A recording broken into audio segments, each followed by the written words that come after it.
ഇതേവരെ പ്രതീക്ഷ എന്താ, ഓരോ പടങ്ങളും നമുക്ക് ഓരോ പുതിയ പ്രതീക്ഷകളല്ലേ.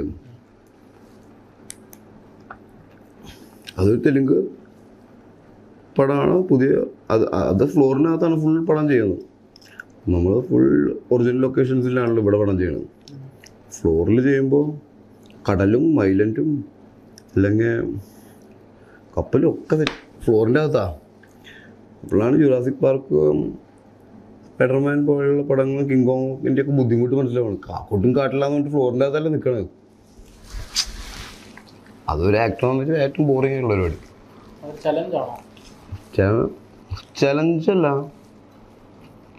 നമ്മളിവിടെ കടലിൽ ഞങ്ങൾ അടുത്തിട്ട് ബോട്ടിൽ ചെയ്യാൻ പോയപ്പോൾ കടലിലേക്ക് പോയി ചെയ്യുക എന്നുള്ളതാണ്. ബോട്ട് എടുത്തിട്ട്, കാരണം നമ്മളിൽ കാശില്ലാത്തതുകൊണ്ടാണ്, അല്ലെങ്കിൽ VFX ചെയ്യാനും വരും. അതുകൊണ്ട് വളരെ ചുരുക്കം കാശ് കൊണ്ട് പടം ചെയ്യാൻ പറ്റി. കാണുമ്പോൾ അതെല്ലാ കാലത്തും ഫ്രഷ് ആയിട്ട് തന്നെ ഇരിക്കും. ഈ ഗ്രാഫിക്സും VFXും ഒക്കെ ചെയ്യുമ്പോൾ അത് ആ സമയത്ത് മാത്രമേ ഉണ്ടാവുള്ളൂ. മുതൽവൻ വന്ന സമയത്ത് ഭയങ്കര ഗ്രാഫിക്സ് ആയിരുന്നു. ഇപ്പോൾ കണ്ട പിള്ളേർ പോലും വെച്ചുകൊണ്ടിരിക്കില്ല. അപ്പം നമ്മുടെ ഫ്രണ്ട്സ് പോകാതിരിക്കാൻ എപ്പോഴും നല്ലത് റിയൽ ലൊക്കേഷനിൽ പോയി ഷൂട്ട് ചെയ്യാം. അവരെ സംബന്ധിച്ച് അത് ആലോചിക്കാനേ പറ്റില്ല. ഈ NTRന് ഈ ഫ്ലോറും ഈ മതിൽക്കെട്ടും വിട്ട് പുറത്ത് പോയി ഷൂട്ട് ചെയ്യണ കാര്യം ആലോചിക്കാനേ പറ്റില്ല. വിജയ്ക്ക് അത്രയും. ഇനി വല്ല ഷൂട്ട് ചെയ്യണമെങ്കിൽ വല്ല ഫോറിൻ രാജ്യത്തൊക്കെ പോകണം, ഇവരറിയാത്തത്. കുടം ഒരു പാക്കറ്റ് ഒരു പെട്ടിയോ ചുമക്ക അറിയാത്ത ആൾക്കാരാണ് ഇവർ. ആരും സമ്മതിക്കില്ലെന്ന് ഇവരെ കയ്യിൽ നിന്നൊരു മൂടി തെറിച്ച് പോയി അതെടുക്കാൻ സമ്മതിക്കില്ല. ഇപ്പോൾ 20 പേരൊന്നും എടുക്കുന്നത്. ഇപ്പോൾ ഡോറ് തുറക്കാൻ പോയി കഴിഞ്ഞാൽ 20 കൈ വരും ഇവിടെ തുറക്കാൻ. പിന്നെ ഇങ്ങനെ ഒരു കുടം വെള്ളത്തിൻ്റെ വെയിറ്റ് ഇവർക്ക് അറിയാം. അപ്പം അതുകൊണ്ടല്ലേ നിസ്സാരമായിട്ട് തന്നെ തൂക്കി പിടിച്ചുകൊണ്ട് പോയത്. മനസ്സിലായി ബീച്ചിൽ ജസ്റ്റ് ഒരു ചെരിച്ചില്ലെങ്കിൽ ആ ഒരാളുടെ വെയിറ്റ് എന്താണെന്ന് ഇങ്ങനെ അറിയാമോ. മല പോലും ഇങ്ങനെ കൊണ്ടുപോകും. ലോജിക്കലി അത് കറക്റ്റല്ല അവിടെ ആ ബോഡി ലാംഗ്വേജ് അല്ലേ. തോളിയപ്പോൾ എല്ലാവരും എന്നെയാണ് തോന്നുന്നത്. നല്ല മടക്കൊണ്ട് വരാത് എന്നെങ്ങാതെ ഒരാള് ഒന്നൊരു കുടം കൊണ്ടുപോകും. അങ്ങനെ ആരെയാ കളിയാക്കേണ്ടതെന്ന് പോലും മനസ്സിലാവുന്നില്ല. എന്തൊക്കെ ആൾക്കാർ 10 പേര് പറഞ്ഞു കഴിഞ്ഞാൽ അതെന്നെ പറയാൻ വേണ്ടും. ഭൂമി ഉരുണ്ടതാണോ എന്നോ ഉരുണ്ടത്. ഇനി പറഞ്ഞാണെന്ന് ഒരാൾ പറഞ്ഞാൽ അയാളും ഇല്ല. ഇല്ല, വർക്ക് ചെയ്തിട്ടില്ല.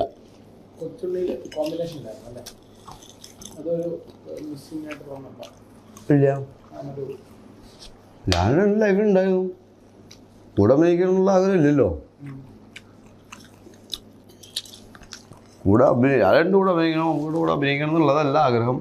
ഞാൻ പറഞ്ഞില്ലേ, അത് അത്യാഗ്രഹമാണ്. ഇല്ല, ഇൻസ്പയർഡ് ആവുക എന്ന് പറഞ്ഞു കഴിഞ്ഞാൽ നമുക്കൊരു പടം കണ്ട് ഇൻസ്പയർഡ് ആവുക, അല്ലെങ്കിൽ ഒരു പുസ്തകം വായിച്ച് ഇൻസ്പയർഡ് ആവുക എന്ന് പറഞ്ഞാൽ ആ പുസ്തകം തന്നെ എടുത്ത് വയ്ക്കുക, അല്ലെങ്കിൽ ആ പുസ്തകം അങ്ങനെയല്ലല്ലോ. ആ കഥ തന്നെ ചെയ്യാന്നുള്ളതല്ലല്ലോ. നമുക്ക് അതേപോലെ ഒരു കഥ ചെയ്യാം, അത് കഥ ചെയ്യണം എന്നുള്ള ആഗ്രഹം ഉണ്ടാവുള്ളൂ.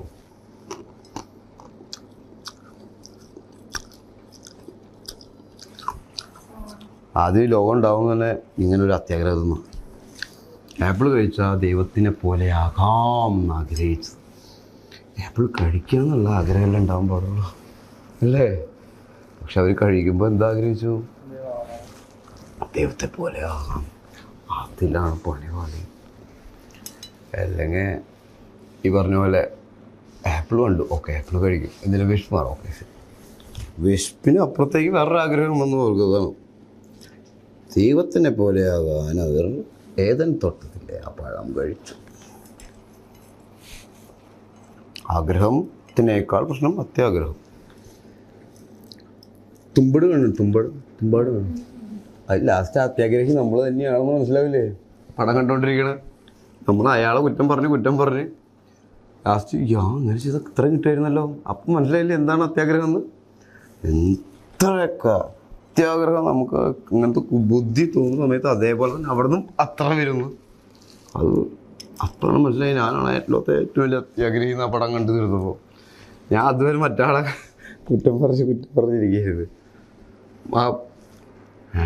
ഇത് ഇയാൾ ഞാനാണല്ലോ. ആ പടത്തിൻ്റെ കൂടെ നമ്മുടെ മനസ്സിൽ ഇത്രയധികം എഫക്റ്റ് ചെയ്ത പടം ഞാൻ കണ്ടിട്ടില്ല. ആ പടത്തും ഇന്ത്യയിലത്തെ പടം കൊണ്ട് പുറത്താരെങ്കിലും കണ്ടോ? ആ പടത്തിനാണ് കൂടുതൽ കളക്ഷൻ കിട്ടിയിട്ടുണ്ടാവില്ലേ ഈ പറഞ്ഞ ബീച്ചിലൊക്കെ. അതുകൊണ്ട് ബീച്ച് നല്ലതാവോ? അല്ലെങ്കിൽ ഇവിടെ ഓടുന്ന പടം നല്ലതാവോ?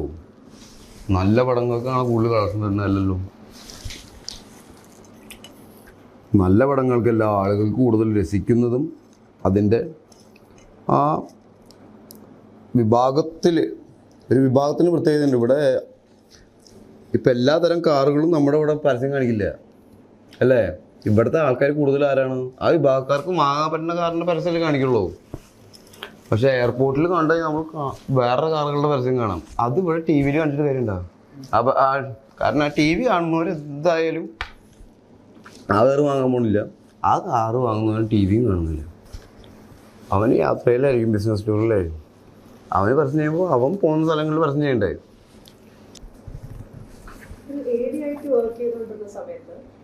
അല്ലെങ്കിൽ അതിന് മുമ്പായിട്ട് പ്രേക്ഷകൻ എന്നുള്ള നിലയ്ക്കായിരുന്നു ആക്ടേഴ്സിനെയും ആ ക്രാഫ്റ്റിനെയും ഒക്കെ കണ്ടുകൊണ്ടിരുന്നത്. So while working as an AD, ആ ഒരു ക്രാഫ്റ്റിനെ വ്യൂ ചെയ്ത രീതി എങ്ങനെയായിരുന്നു? ഒരു ബിഗ് ഒരു ട്രാൻസ്ഫോർമേഷൻ ആയിരുന്നു? മനസ്സിലാക്കിയത് എങ്ങനെയായിരുന്നു? ഞാൻ അതുവരെ വിചാരിച്ചിരുന്നത് ഇത് അതിൽ ടെക്നിക് സൈഡ് ഞാൻ അധികം ആലോചിച്ചിരുന്നില്ല. കാരണം ഞാൻ സിനിമയായിട്ടാണ് കണ്ടിരുന്നത് കഥയായിട്ട്. അതായത് ആക്ടർ രാവിലെ ഇറങ്ങി വന്നിട്ട് ഉണ്ടാക്കുന്ന പ്രശ്നം പോലെ ഒറ്റയടിക്ക്, അതായത് ക്യാമറ വെച്ച് ഫോളോ ചെയ്യും. അതാണ് എൻ്റെ ഏറ്റവും ബുദ്ധിയിൽ വന്നിട്ടുള്ള ഏറ്റവും അതിന് ഇതിങ്ങനെയായിരിക്കാം ചെയ്തിട്ടുണ്ടാവുക, ക്യാമറയിൽ ഇങ്ങനെ പകർത്തിയിട്ടുള്ള രംഗങ്ങൾ. പിന്നീട് നമ്മൾ ലൊക്കേഷനിൽ വന്നപ്പോഴാണ് ഇതൊക്കെ ഷോട്ടുകളാണെന്ന് മനസ്സിലാവുന്നത്. അതുവരെ ഞാൻ ഇതിൻ്റെ ഷോട്ട് കണ്ടിട്ടില്ല. ഇതൊറ്റ സ്ട്രെച്ചിൽ എടുക്കണതാണെന്ന് വിചാരിച്ചുള്ളത്. പിന്നെയാണ് മനസ്സിലായി ഇതൊക്കെ ഷോട്ടുകളാണല്ലോ, ഇവിടെയൊക്കെ ഷോട്ടുകൾ മാറുന്നുണ്ടല്ലോ. അതാണല്ലോ ഇങ്ങനെ എടുത്തിട്ടാണല്ലോ, അത് കൂട്ടി വെച്ചിട്ടാണ് അങ്ങനെ വരുന്നത്. മറ്റത് മൂവി നമ്മൾ സിനിമയല്ല കാണുന്നത്. പിന്നീട് മനസ്സിലായി ഇതൊക്കെ ഷോട്ടുകളാണ്, ഇതൊക്കെയാണ് ആ മാറുന്ന ഷോട്ടുകൾ ഇങ്ങനെയൊക്കെ. പിന്നെ ക്ലോസ് എടുക്കുന്ന സമയത്ത് ബാക്കിയുള്ള ആക്ടേഴ്സ് ഒന്നും അവിടെ ഇല്ല. ക്യാമറയുടെ സൈഡിൽ സാറ് കൈ കാണിച്ചിട്ട് ഇതിൽ നോക്കിയിട്ടാണ് പറയിപ്പിക്കുക. ഇതാണ് നമ്മൾ ഇത്ര ഇമോഷണൽ. പപ്പസ് അയാളില്ല, അടിക്കുമ്പോൾ അയാളില്ല, ആ സീൻ എടുക്കുമ്പോൾ മറ്റാളില്ല, അയാളുടെ ഷോട്ട് വേറെ ദിവസമാണ് എടുക്കുന്നത്. അതെനിക്ക് ശരിക്കും ഒരു ഷോക്കായിരുന്നു. നമ്മൾ ശരിക്കും ഇതൊക്കെ ഒരുമിച്ച് നടക്കുന്നൊരു പരിപാടിയാണെന്ന് വിചാരിച്ചിട്ടും ഇതൊക്കെ മുറിച്ചെടുക്കുന്നു, പല സമയങ്ങളിൽ എടുക്കുന്നു, പല സ്ഥലത്ത് വെച്ച് എടുക്കുന്നു, അതിനെ കൂട്ടിച്ചേർത്ത് വെക്കുന്നതാണ് എന്നുള്ളത്. അപ്പോൾ നമ്മൾ സ്റ്റേജിൽ നിന്ന് പെർഫോം ചെയ്യുന്നത് പോലെ സിനിമയിലൊന്നും പെർഫോം ചെയ്യാൻ പറ്റില്ല. കാരണം നമ്മൾ ഇവിടുന്ന് ഈ ചായ കുടിച്ചിട്ട് എഴുന്നേൽക്കുന്നത് ചിലപ്പോൾ വേറെ ദിവസമായിരിക്കും ഇടുന്നത്. അപ്പോൾ എഴുന്നേൽക്കുമ്പോൾ ചായ കുടിച്ചുകൊണ്ടിരുന്നിട്ട് എന്തിനാണ് എഴുന്നേൽക്കുന്നത്, ആ ഇമോഷൻ തന്നെ ക്യാരി ചെയ്യണം. ഇപ്പോൾ ദേഷ്യത്തോടെയാണെങ്കിൽ ആ സ്പീഡ് മെയിൻറ്റെയിൻ ചെയ്യണം. ഇപ്പോൾ തമാശ കൊണ്ടാണെങ്കിൽ അത് മെയിൻറ്റെയിൻ ചെയ്യണം ഇവിടുന്ന് പുറത്ത് കിടക്കുമ്പോൾ. അതോടൊപ്പം തന്നെ എൻ്റെ കൈ മടക്കി വെച്ചിരിക്കുന്നത് കുടുക്കിൻ്റെ തൊപ്പി, കണ്ണാട, കയ്യിലുണ്ടായിരുന്ന ആക്ഷൻസ്, സാധനങ്ങൾ, ഇതൊക്കെ അതേപോലെ തന്നെ ആയാലാണ് പുറത്ത് കിടക്കുമ്പോൾ അത് ലൈഫ് വരുള്ളൂ. അപ്പോൾ ഈ ടെക്നിക്കുകളൊക്കെ വളരെ കറക്റ്റായിട്ട് അറിയുന്ന ഒരാൾക്ക്, അല്ലെങ്കിൽ ഇതൊക്കെ മനസ്സിലായി കഴിഞ്ഞാൽ അയാൾക്ക് നല്ല നടനായിട്ട് ആൾക്കാരെ മുന്നിൽ തോന്നും. അല്ലെങ്കിൽ ഇതെല്ലാം അഭിനയത്തിൻ്റെ പ്രശ്നങ്ങളായിട്ട് തോന്നും. ഇപ്പോൾ ഇവിടുന്ന് ഇങ്ങോട്ട് എഴുന്നേൽക്കുന്ന സമയത്ത് ആ സ്പീഡിൽ വേരിയേഷൻ വന്നു കഴിഞ്ഞാൽ തന്നെ ഇതെങ്ങനെ അഭിനയിക്കണമെന്ന് തോന്നും നമുക്ക് ചില സമയത്ത്. ഈ ടെക്നിക്ക് കറക്റ്റായിട്ട് യൂസ് ചെയ്തതുകൊണ്ട്. അപ്പോൾ ഞാൻ പറയുകയാണെങ്കിൽ മമ്മൂക്കയും മോഹൻലാലും ഈ ടെക്നിക്ക് വളരെയധികം നന്നായി മനസ്സിലാക്കുകയും തങ്ങൾ മികച്ച നടന്മാരാണെന്ന് ആൾക്കാരെ ബോധിപ്പിക്കുകയും ചെയ്തത് ഈ ടെക്നിക്ക് വഴിയാണ്. അല്ലാതെ വെറുതെ നിന്നിട്ട് പെർഫോം ചെയ്തിട്ട് കാര്യമില്ല. ഷോട്ടിനനുസരിച്ചും ആംഗിളിനനുസരിച്ചും ആ ലെൻസിനനുസരിച്ചൊക്കെ നിന്ന് പെർഫോം ചെയ്യണം. ഇപ്പോൾ ക്ലോസിൽ നമ്മൾ അത്രയും അധികം പെർഫോം ചെയ്യേണ്ട കാര്യമില്ല. അതുകൊണ്ട് നമുക്കത് ക്ലോസ് ഷോട്ടുകൾ ശ്രദ്ധിച്ചാൽ അറിയാം, നമുക്ക് അധികം ഇങ്ങോട്ടേൽ കണ്ണിൽ ജസ്റ്റ് വെള്ളം വന്നാൽ തന്നെ നമ്മുടെ കണ്ണ് നനയും. പക്ഷെ ഒരു വൈഡ് ഷോട്ടിൽ കുറച്ചും കൂടി ബോഡി എടുത്തിട്ട് ചെയ്യണം. അതൊക്കെ നമുക്ക് മനസ്സിലാവുന്നത് ഈ ആക്ടേഴ്സ് ഒന്ന് പെർഫോം ചെയ്യുന്ന സമയത്താണ്.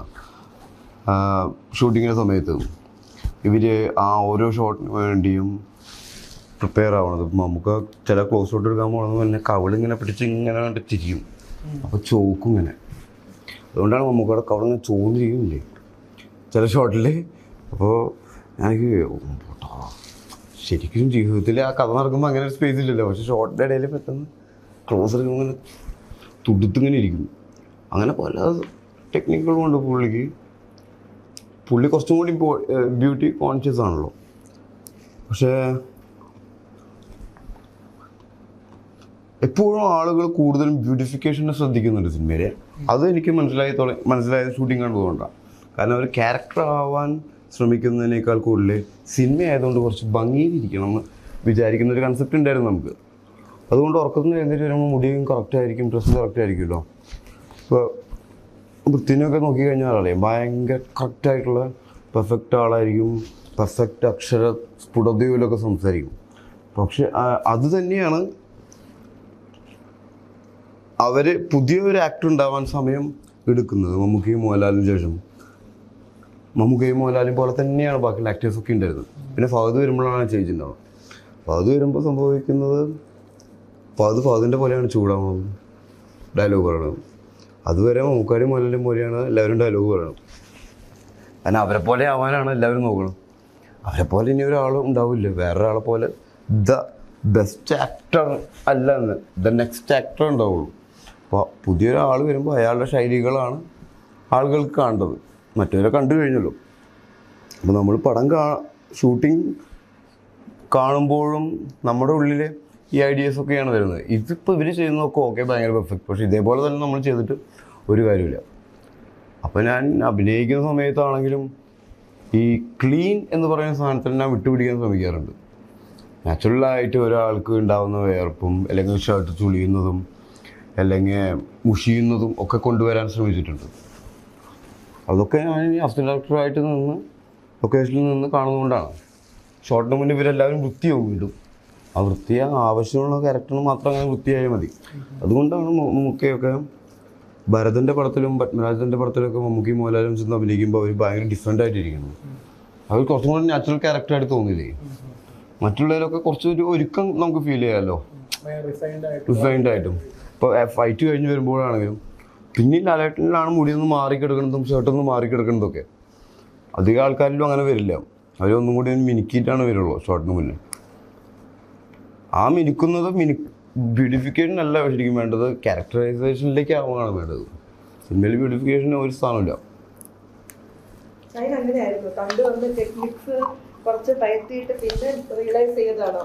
കണ്ടുവന്ന് ആദ്യം നമ്മൾ എന്തായാലും ഇമിറ്റേറ്റ് ആണ് ചെയ്യുന്നത്.